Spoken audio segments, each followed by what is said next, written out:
bagaimana cara menunaikan dua rakaat ini, bagaimana cara menunaikannya, seperti apa bacaan Nabi, apa yang dikerjakan Nabi dalam sholat itu, setelah sholat itu beliau kerjakan apa, bahkan redaksinya khafifaten, ringan dikerjakannya, kalau ringan surat apa yang dibacakan, kalau ringan bacaan apa yang disampaikan, dan seperti apa cara menunaikannya. Sunnah yang pertama, setelah Anda tunaikan tahajud, perbanyak istighfar sebelum tiba waktu subuh. Kemudian setelah tiba waktu subuh, Allahu Akbar, jawab seruan itu. Ya, kemudian jawab dulu seruan adzan, jika adzan sedang berkumandang dijawab dulu. Ya, begitu selesai Anda jawab, baru Anda bergegas menunaikan sholat sunnah qabliyah subuh. Berapa jumlahnya? 2 rakaat. Ya. Jangan terlampau soleh ya, 2 rakaat. Bismillah. Tahan. Pelan-pelan, 1. Sampai sini dipahami? Baik. Jadi jeda menunaikan qabliyah ini, yaitu jedanya antara selesai adzan, jadi adzan selesai, dengan menunggu penunaian sholat subuhnya. Jadi kalaupun Anda buat jeda misalnya 10 menit ke adzan subuh, yang pasti patokannya begitu selesai adzan, Anda tunaikan. Jelas?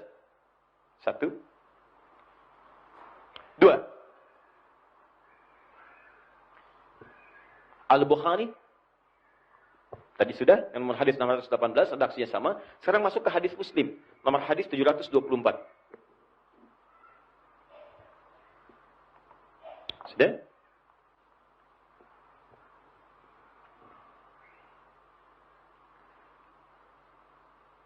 Adalah sholat sunnah yang sangat dipegang kuat oleh Nabi SAW.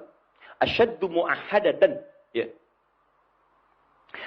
Likulli syai'in, bahwa segala sesuatu minan nawafil, yang termasuk sholat sunnah, asyaddu mu'ahadatan, yang sangat dipegang kuat oleh Nabi SAW, yaitu 2 rakaat sebelum fajar. Rakaat al-fajar. Saya ulang. Di antara sholat-sholat sunnah, nawafil, khususnya yang menyertai salat fardu, yang sangat dipegang kuat oleh Nabi SAW, maksudnya hampir tidak pernah ditinggalkan dalam hidupnya. Ya, dalam keadaan apapun, itu salah satunya adalah 2 rakaat sebelum subuh.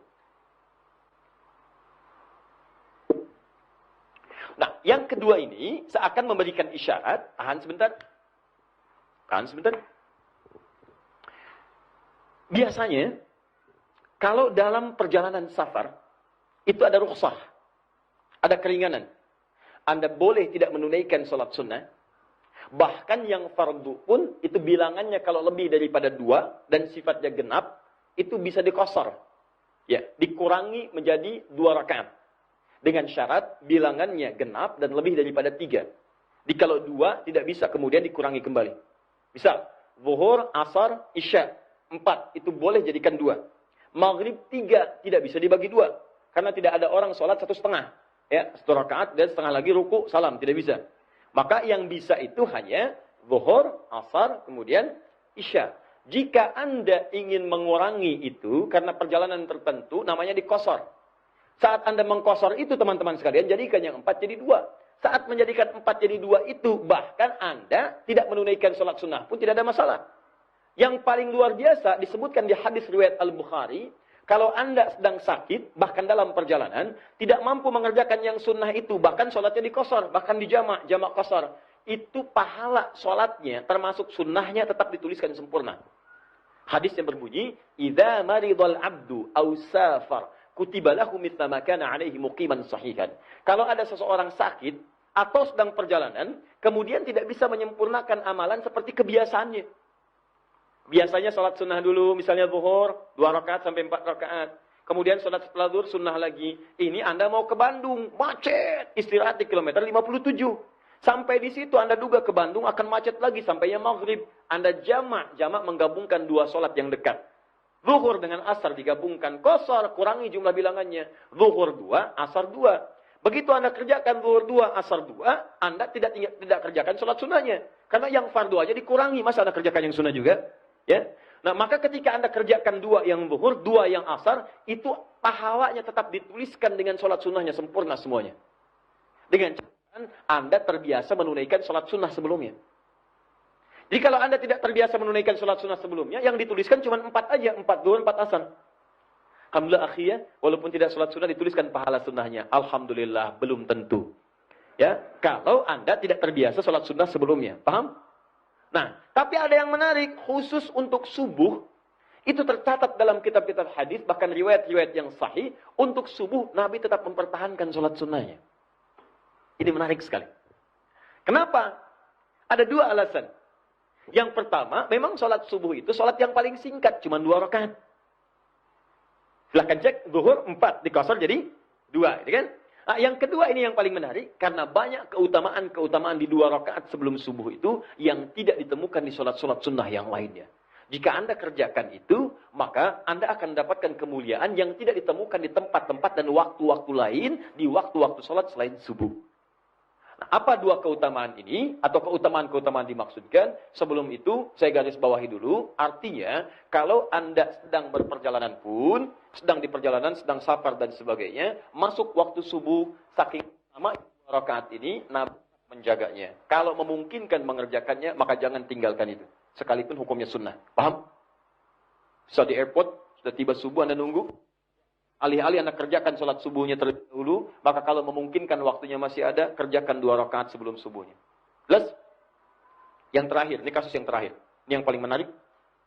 Nabi dalam perjalanan, kemudian di situasi dini hari, sudah sholat malam dan seterusnya, Nabi minta Bilal berjaga. Riwayatnya sahih, Bilal kamu berjaga. Kata Bilal, saya ikut tidur ya Rasulullah, nanti saya bangunkan semua. Kata Nabi, kamu berjaga. Saya ikut tidur ya Rasulullah, baiklah kamu tidur. Tapi sebelum subuh kamu bangun. Ya, kemudian bangunkan yang lain. Apa yang terjadi? Tiba-tiba mereka semua tertidur. Termasuk Bilal. Tidur semuanya. Bangun-bangun. Sudah merasa matahari sudah menyengat ke pipinya. Pipi Nabi.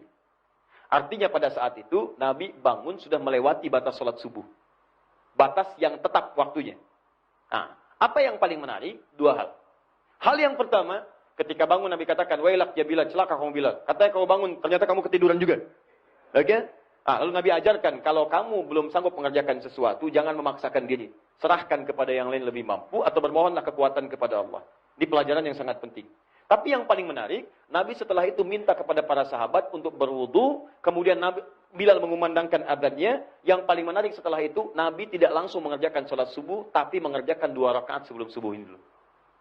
Sebelum sholatnya. Bayangkan, saya mau katakan begini, lihat baik-baik. Bu, subuh yang dimaksudkan bukan waktu subuhnya, sebelum sholat fardunya. Sebelum dikerjakan sholat fardunya, diawali dengan sholat sunnah dulu 2 rakaat, masih dikerjakan.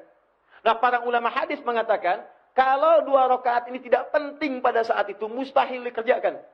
Pasti Nabi akan langsung kepada sholat subuhnya yang 2 rakaat. Menariknya, Bilal memberi isyarat, setelah itu sholat sunnah, setelah sholat sunnah kemudian qomat, baru ditunaikan sholat subuhnya. Ini menunjukkan keutamaan 2 rakaat sebelum subuh, itu jauh di atas sholat-sholat sunnah yang lainnya, bahkan yang mengiringi sholat fardu. Ada keutamaan khusus dibanding sholat-sholat yang lain. Jelas? Baik. 1. 2. Pertanyaannya, Ustaz, kok Nabi bisa kesiangan? Katanya Nabi, katanya Rasul, kok kesiangan? Nah, ini yang paling menarik. Teman-teman, mudah bagi Allah membangunkan Nabi pada saat itu mengatakan Muhammad bangun, waktunya subuh. Selesai. Cuman diperkenankan oleh Allah pada saat itu, Nabi kemudian dibangunkan melebihi batas waktunya yang normal pada saatnya untuk memberikan contoh pada umatnya ke depan jika mengalami situasi serupa. Sebetulnya pelajaran ini untuk umatnya di masa depan, bukan untuk Nabi pada saat itu. Kalau Nabi gampang bangun, Muhammad bangun. Cuman umatnya ke depan kalau ketiduran, bagaimana solusinya? Dan umat sekarang bukan cuma ketiduran lagi, banyak yang kesiangan. Maka diajarkan contoh. Apa contohnya? Jika seseorang itu kemudian bangun dari tidurnya, melewati batas salatnya, keluar sabda Nabi, itulah waktu salatnya. Tunaikan waktu salat yang bangun dari tidurnya, itulah waktunya. Misal, Anda subuh, terlalu lelah, capek, gitu kan? Ingat, bukan disengaja ya, bukan begadang nonton bola misalnya, kemudian ketiduran, sengaja kemudian lambat subuh, itu dosa. Itu dosa. Tapi ada yang hal-hal yang kadang nampak dalam kegiatan yang tidak kita rencanakan. Capek Anda kemudian dari pekerjaan, datang jam 1 malam, kemudian setelah itu Anda mandi, Anda kemudian sholat dulu, bahkan sempat tahajud sampai 2:30. Udah itu tiduran dulu, begitu bangun jam 7 misalnya kan. Nah, ketika Anda bangun ini, bukan berarti waktu sholatnya habis, tidak. Kerjakan sholat itu tepat pada saat bangunnya. Terus, ini sama dengan pertanyaan begini, kenapa Nabi Adam itu sempat melakukan pelanggaran terhadap ketentuan Allah? Kenapa makan buah khuldi padahal Nabi dijaga dari maksiat?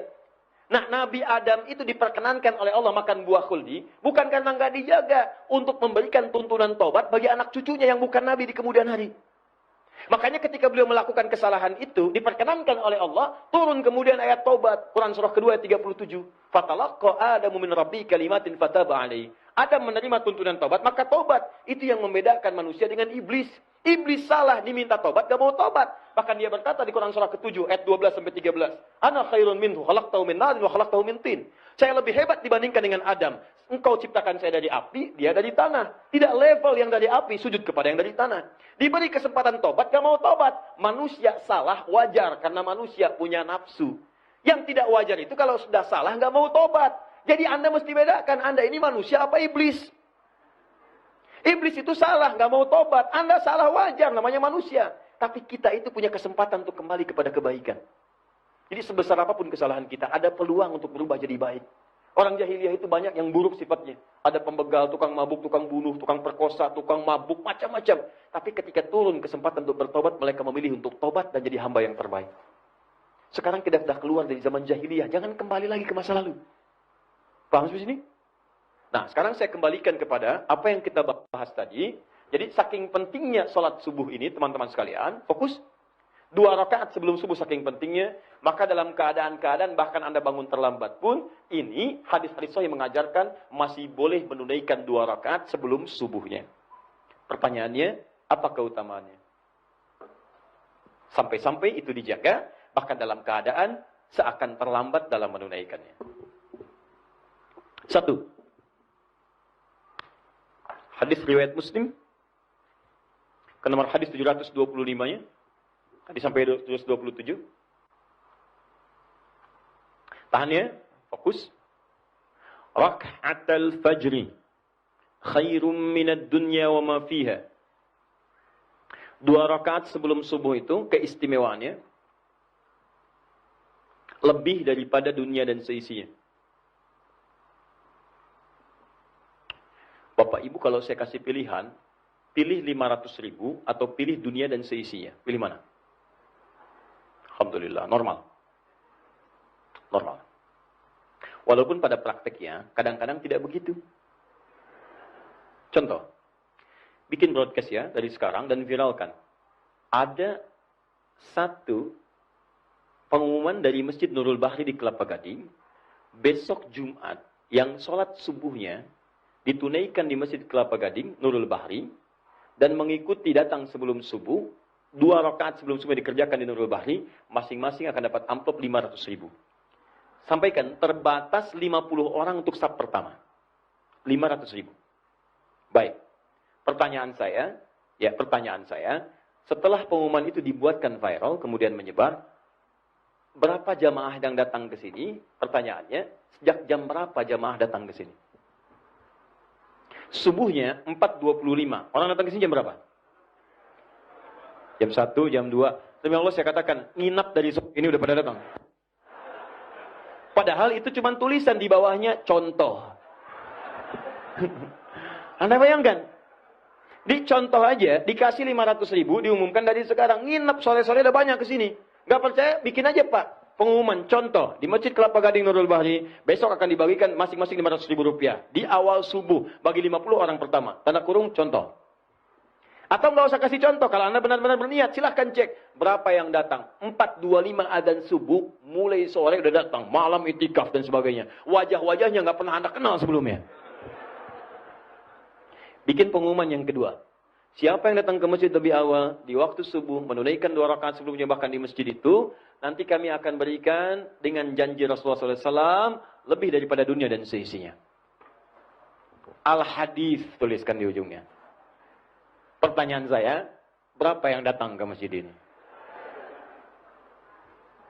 Tuh, lihat tuh. Nah, sekarang, jadi Ustadz, yang dimaksudkan lebih daripada dunia dan seisinya, ini apa? Apakah materi wujudnya, atau yang lain wujudnya? Nah, ini yang perlu kita sadari, sehingga kita punya pemahaman yang kuat tentang ini. Sampai-sampai Nabi pernah mengilustrasikan, kalaulah tahu tentang kemuliaan ini, bahkan orang akan mendatangi masjid atau sholat itu dengan merangkak. Merangkak itu ada dua pemahaman. Satu, saking padatnya orang datang sampai bergeraknya itu lambat.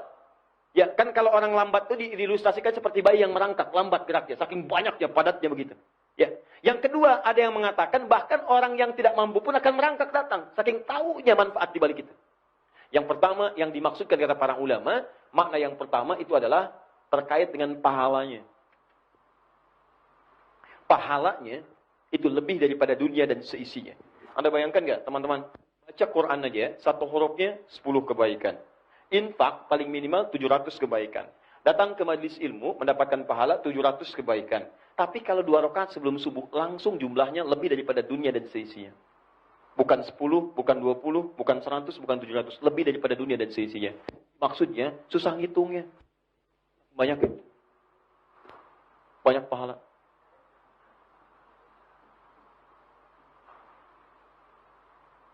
Nih antum datang ke masjid ya. Niat untuk ta'lim salat, baru datang nih. Datang itu udah dapat 25. Hadis Muslim. Satu keduanya 500 tahun, dua ketiga 500 tahun. Kemudian salat, kalau berjamaah 27. Kalau sendirian 10. 10 itu di Quran surah 6 ayat 160, man ja'a bil hasanati falahu asyru amsalihha. 10 itu satu keduanya 500 tahun, dua ketiganya 500 tahun. Kalau dilanjutkan dengan ikut ta'lim, itu di riwayatnya Ibnu Abbas radhiyallahu taala anhuma dapat lagi 700 kebaikan. Sampai antum pulang 700 itu dilipat gandakan jarak satu keduanya 500 tahun. Jaraknya 500 tahun, satu keduanya. Dua ketiga 500 tahun, terus sampai akhir. Tapi kalau Anda menunaikan 2 rakaat sebelum subuh, itu pahalanya lebih daripada dunia dan seisinya. Langsung tanpa hitungan, saking banyaknya. Nah, apa pentingnya pahala ini? Kalau bicara pahala, bukan urusan dunia, nanti urusan akhirat. Itu menentukan di akhirat. Kalau nggak percaya, silahkan meninggal dulu, nanti akan kelihatan. Ya. Walaupun kita nggak bisa milih. Tapi yang mau saya sampaikan begini, pahala itu diantara manfaatnya, saat Anda kumpulkan lebih banyak, itu yang bisa menutup dosa sekaligus menaikkan Anda ke derajat surga paling tinggi. Karena rumus dosa dengan pahala itu begini, Anda dapatkan pahala, maka dosa akan ditutup dengan pahala itu. Ini di hadis Muslim, riwayat sahabat Abu Hurairah, lihat, tu'khadhu hadha min hasanati wa hadha min hasanati. Kalau ada orang berbuat baik, kemudian dia berbuat jelek, maka pahala kebaikan itu akan ditutupkan pada kejelekannya. Ini. Paling celaka itu disebutkan langsung oleh Nabi. Awas hati-hati. Yati yaumal qiyamati bi salatin wa siyamin wa zakatin wa la tiqad syatama hadha wa qadhafa hadha wa daraba hadha. Ada orang saat di dunianya rajin salat, sunahnya dikerjakan. Ini kalau Nabi berbicara enggak akan dusta, pasti benar ini. Jadi ada yang rajin salat, rajin puasa, rajin zakat. Cuman sayang, wa yati qad syatama hadha, dia juga rajin mencela orang. Jadi kalau Nabi katakan begitu akan terjadi. Orangnya rajin salat, cuman senang juga mencela orang. Senang juga menuduh orang, wa qadhafa hadha, qadhafa itu nuduh. Ini unik. Kalau orang nggak sholat, mencela, karena dia nggak sholat. Tapi ini orang sholat, tapi bisa mencela. Mudah sekali cara orang. Mudah menuduh orang. Wa daraba hadha, senang berselisih. Nah nanti di akhirat bagaimana? Tu'khadhu hadha min hasanati wa hadha min hasanati. Kalau ada orang sholat, kata Nabi, kemudian mencela orang lain, maka pahala sholatnya akan diambil, diberikan pada celanya. Untuk menutup dosa celaannya. Misal sekarang ada orang ikut taklim nih. Begitu keluar, ada orang lewat, nggak ikut taklim. Dibicarakan. Lihatnya, iya kayak ahli surga aja ya, iya. Gak ikut taklim kayak kita ya, iya.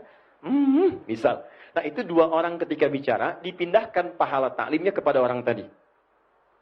Datang yang satu bertanya, kenapa? Itu tuh orang itu, nggak nyangka ya, nyangka. Ketika Anda bilang tidak nyangka, Anda sedang menyangka, pindah pahala.